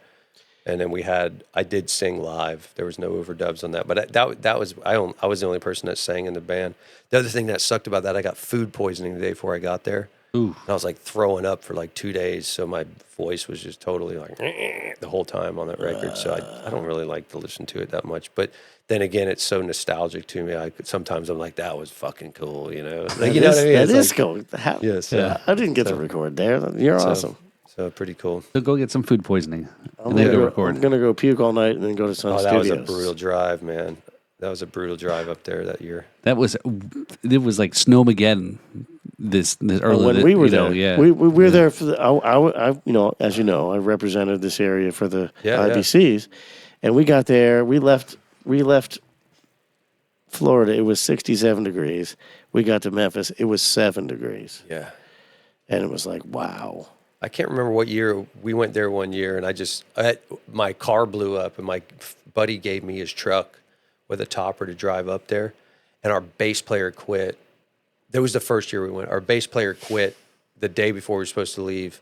So I got Tony Venturini from Orlando. He was a friend of mine. I said, Tony, dude, can you just come play this gig with us, dude? I'll figure out how to pay you. So we picked him up in Orlando and we got up there, but it was the same thing. It snowed crazy. There was a bus station, and he had a new Nissan Titan pickup truck, and we stayed in an Airbnb instead of staying at a hotel. So we'd have our own place because I needed to rehearse before we did the gig with Tony. Yeah. Dude, we went out. We did donuts for like 2 hours in that parking lot. In my buddy's truck, we just had a bottle of Jim Beam, just like just like raging in that truck. It was so fun, dude. That is awesome. Tony's a bad dude. Aren't you glad, Tracy, we didn't do that in yours? Yeah. So, yeah. Yeah, it was. Oh, no, actually, we kind of did, right? Was that how icy the roads were? It was so cold. Yeah. I didn't even want us to use our vehicles because I figured like the oil had gelled up and the engine would just go clank and be done. So like first day of going in and out we paid $200 in Uber fees. Yeah. Just for all of us to get there and back. And I'm like, well, maybe we should warm up the engine a little bit. There was a lady. It was different. It was another year we were there for something going on. It was Rebecca and I. We were staying across the river in West Memphis, and we came back over to Memphis, and we're walking down the street. And this lady runs up to we played some show somewhere, and then this lady runs up to Rebecca, and she spins Rebecca around. I didn't know whether to punch the lady or not. I didn't know she was getting robbed. She looks at Rebecca, and she goes, "You got nice hair." And Rebecca's like, "Thank you." And she goes, "Don't do crack." And then she just walked off. It's just like, what, dude? What was that? Like, did we get that? same thing? Same thing. Well, she didn't say don't do crack. Yeah. She grabbed my arm and Spun you around? Might have been the same lady. Probably the same one. Maybe, Crack was probably the super same easy. lady. That's funny. The crack was super easy to get. I own it now. Yeah. There you go. There you go. Jeez. I was wondering who was saying that. I know, it's like new drops. Shout out to Trey. Oh, okay. Yeah. All right, perfect. Anyway, So- but yeah, Memphis has always been a wild place when we went there. It's a funny place. So dude, I know we could talk all night. You know that, right? Yeah, So we can still keep we tend to. we can still keep recording and hang out, but we should put a button in the podcast and we can still hang out and shoot some shit. So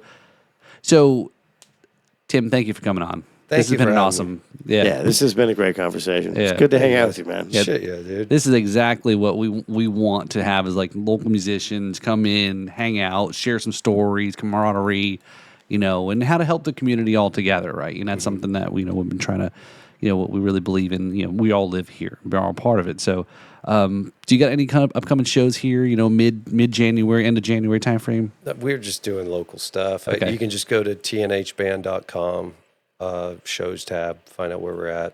I mean, I don't even know where we're at. Like I was kind of look at it the week before. TNH band, the Nouveau Honky band. .com. We were trying to stay in the realm of obscurity with that name, and it kind of worked and kind of didn't. And so it's what it is. So How did you come up with the name of the band? Eric Culbertson? I do. Yeah, man. I've known Eric for a long time, and Rebecca and I were driving back from South Carolina. When I first met Rebecca, it was before the band was named. This is 2000, and this is probably February 2005, and I'm sorry, February 2006, and we're driving back from South Carolina, and we stop in Savannah because we used to play at Savannah Blues with different bands I was in, and Eric used to own that club. Oh, did he really? Yeah, back in the day. And so we pull into Savannah, and I had known that Eric had sold the club, and Eric was going through some of the stuff he was going through, and I don't think him and Stuart were playing together anymore. I think Stuart and him kind of split up. That was his drummer back in the day, and we showed up, and we go down. I'm looking for music. It was up Monday night, I think, and nothing going on. Walked down the riverfront. It was all karaoke. It was all complete bullshit. Wow. And I was like, In Savannah? I was like, this town used to be fucking happening, dude. What happened? So I'm in a really bad mood. So I get back up on the high side of the wall, and we're walking down the wall, and I'm going back to the hotel. I'm just gonna get a bottle and just like get pissed. And as we're walking, I hear this guitar just like, and I'm like, that's Eric. I was like, that's Eric, man.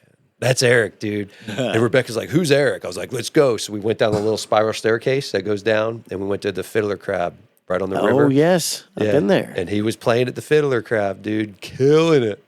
And then he took a break. He's like, what you been doing? I was like, dude, it was after the hurricanes in 2004 and 5. Uh-huh. And I was like, dude, like, I hadn't been playing music at all. I hadn't been doing shit. I probably hadn't seen him since like 2000. And then we were out back talking, and I was like, I just met Rebecca. We're looking for some places to work. What's going around up and down the coast? Like, this place is still open. He was telling me places that were still open. And then I was like, whatever happened to Dave Cece in Tallahassee? And he goes, oh, they turned it into the Bradford Blues Club. And I was like, what's it called? He's like, Bradford Blues. Some new guy bought it. It's not Dave Cece Club no more. Dave Cece Club used to be an old Chitlin Circuit venue, like north of Tallahassee, and it was a giant oak trees. They cooked mullet under the trees, and it was like everybody played there. Like everybody in the day played there. And I ended up playing there with the Llamas, played there with Eddie Kirkland, played there with, I think I played there with Miller and Redbone, and like just, it was a blues place, straight up blues place. And I was like, so it's called Brett. He goes, yeah, it's some kind of pseudo Nouveau Honky joint now. And when he said Nouveau Honky, I was like, that's kind of a funny name right there. And then Rebecca was like, that'd be a good name for a band. So we came home, and that's when we came home. Rebecca and I were working for about a year as a duo, and then we hired some guys, and we turned into Nouveau Honkies. Oh, good job, Eric. Eric gets credit for that, whether he likes it or not. So He probably don't even know that. yeah, he knows it. Oh, does he? Yeah, he knows it. He denies it, but he knows it. He's a killer guitar player, dude. Oh man, I'll never forget the first time I heard him play. It was back when I was doing sound for a living. Yeah. And he was playing it at, it doesn't exist anymore, but the amphitheater on Fort Pierce, in downtown Fort Pierce. Yeah. I was doing monitors, and it was just like this festival. And this dude walks up on stage, like the most unassuming, Playing his Trini. comes up with this beat up, like Super. the most worst shaped super I've ever seen in my whole life. And the band just gets up there, and I'm like, okay, well, clearly these guys are professional. Didn't even look at me for nothing. I'm doing monitors for them.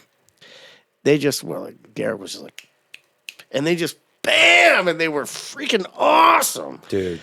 I was blown away.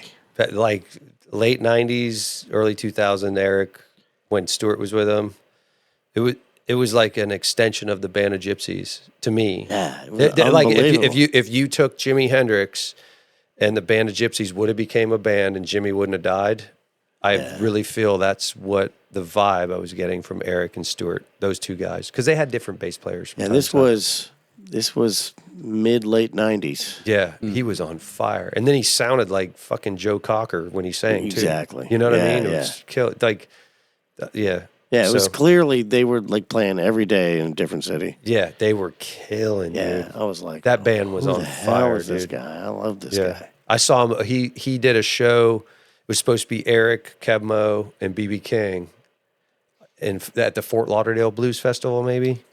And so Eric played, and it killed it. He tried to do a version of Angel Flying Too Close to the Ground by Willie Nelson that afternoon, and it just, like, that angel flew too close to the ground. It crashed. It was terrible. It was bad. But he was trying to, like, you could tell he was trying to, like, just break out of the Freddie King, Albert Collins. You know, he was trying to break, and he had a full original record that I recorded at Bamboo back then too. But it was crazy. Yes, I've got that. Yeah, yeah. So, and then Kev Mo was supposed to be next, and then, but he didn't show up.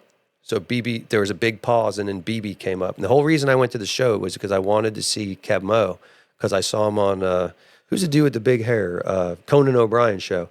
Yeah. Kev Mo was on the Conan O'Brien show. And I was like, dude, I want to meet that guy. And I saw that he was going to be in Fort Lauderdale. So I went down there, and then Kev Mo ends up closing the night after BB. Oh, wow. And I saw him behind the stage. He got this old chunk of plywood, and they stuck a mic under it. And he just stomped on this thing and went and just finger picked. And the whole place was up dancing, dude. She just wants to dance. And I was like, this is a bad motherfucker. So I went to the side of the stage. Remember how I told you could get in before pre 9/11? Yeah. I walked up to the guy, security guy. I'm Bill Murray. Yeah, basically that's what I did, you know? He goes, oh, okay, opens the door, lets me in. I'm like, shit, yeah, dude. So I go back. Kev Mo's standing with all their people with their badges. His guitar tech and tour manager at the time, a guy named Clayton Gibb, comes up. Clayton comes up to me. He's like, what can I do? And I was like, my name's TimODonnell. I need to talk to Kevin. And he's like, oh, okay, just hold on a second. I'll get him. I'm like 20-something years old, right? And then Kevin comes over. He's like, hey, what can I do for you?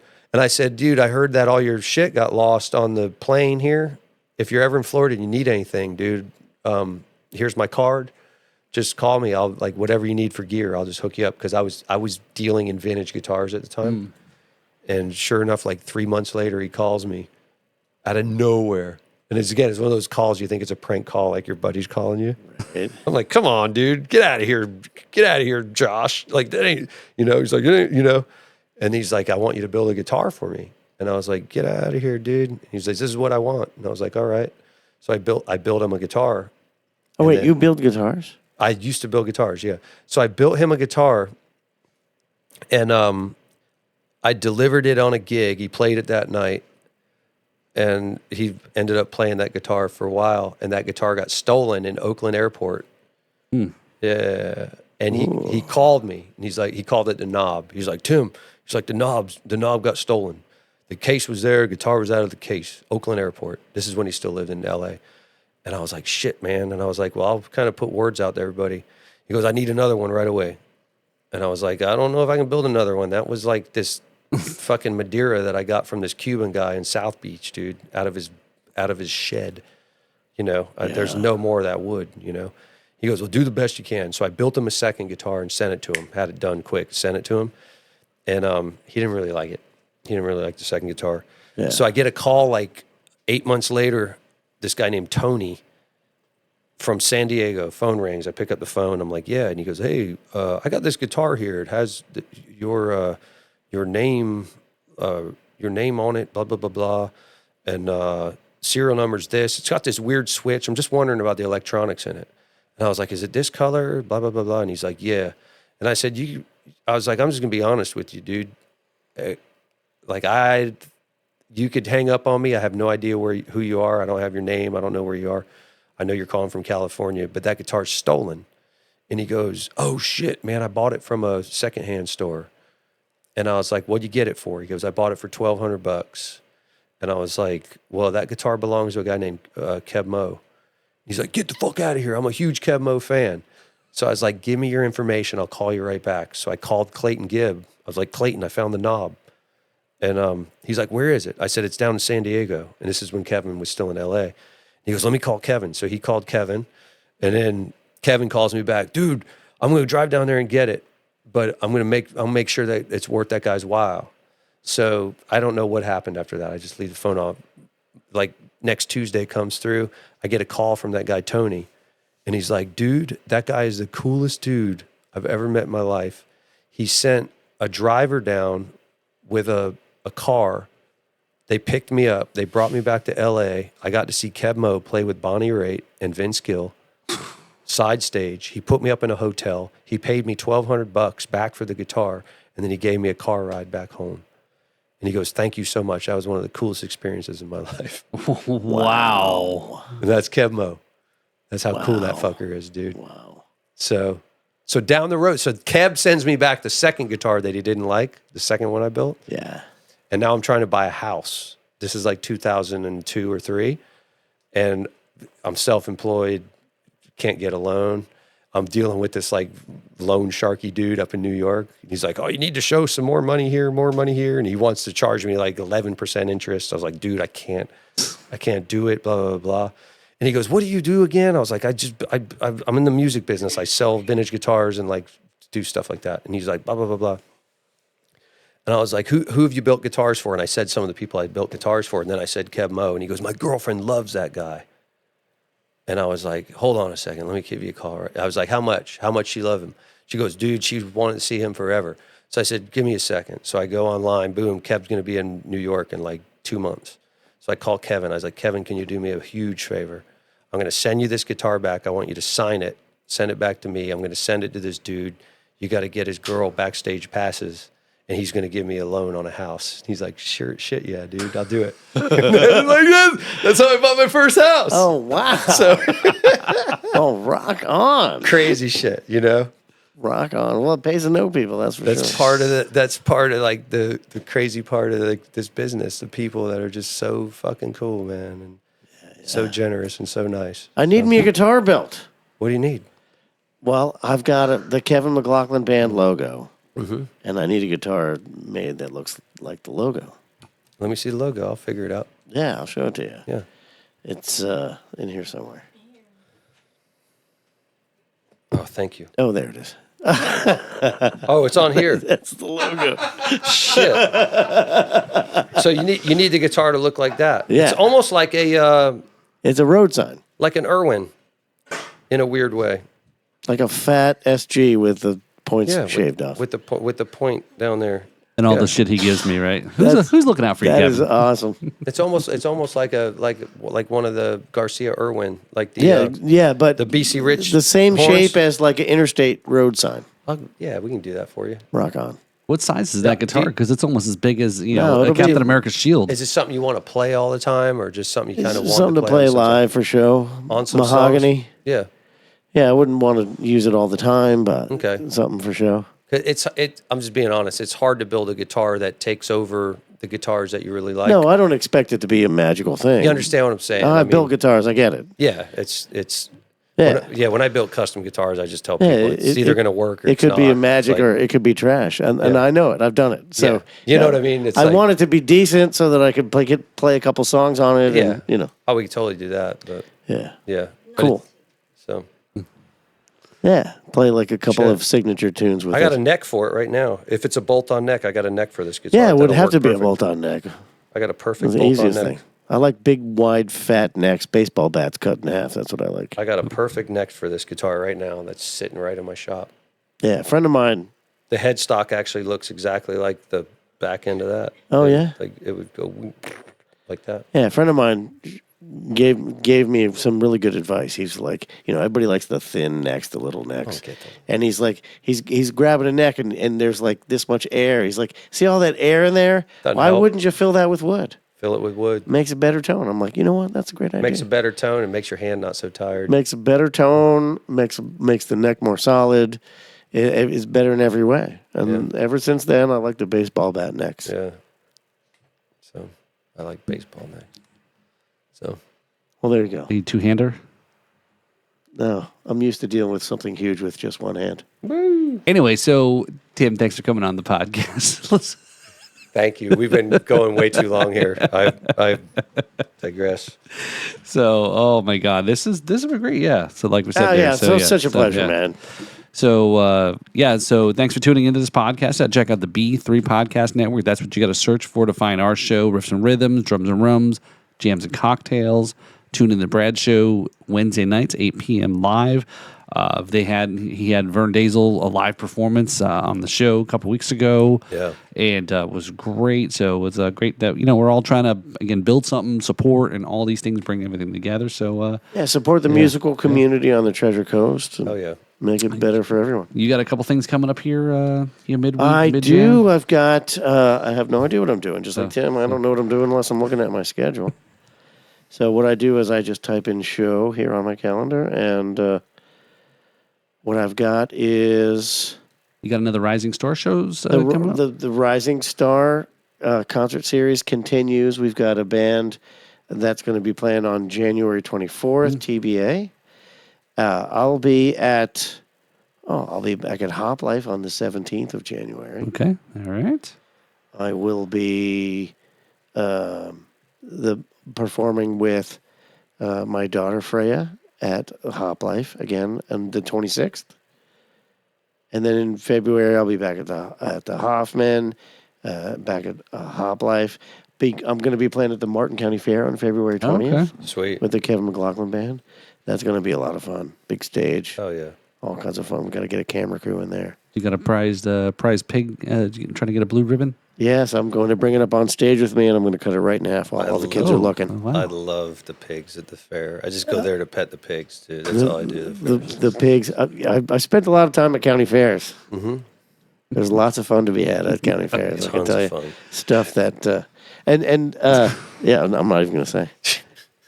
Stuff you shouldn't even talk about gets done. We at can county chat a fairs. little bit more off camera for the Patreon stuff. right. So let's try to land this mothership down here. So Sorry. hey man, it's all good. It's all good. It's all good. So definitely great stories, great conversation. I'm going to make sure I'm definitely track you guys down to see what you guys perform. Come out and see the shows, and this is and then.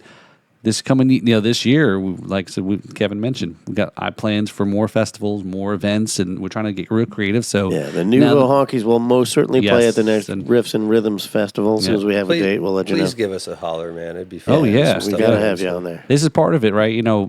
We want people to come on. We want everybody to kind of be all involved in what we're trying to do, and that's kind of the way for us to. We want to vet, feel, vibe. For anything we want to do with the shows, right? Like the festival, right? Yeah. And other stuff that we want to do as well. So, rock on. Bring people. So, all right. So thank you for listening to the Riffs and Rhythms podcast. And apparently, you guys have not sent enough Patreon there. We're still without air conditioning. We're here in the Swedish sauna. So, yes, right. Yeah. Where's Patrick? So, and thank you so much for listening. 25 is the year that success will arrive, and we can't have that without you. So thank you for watching. We will see you next week.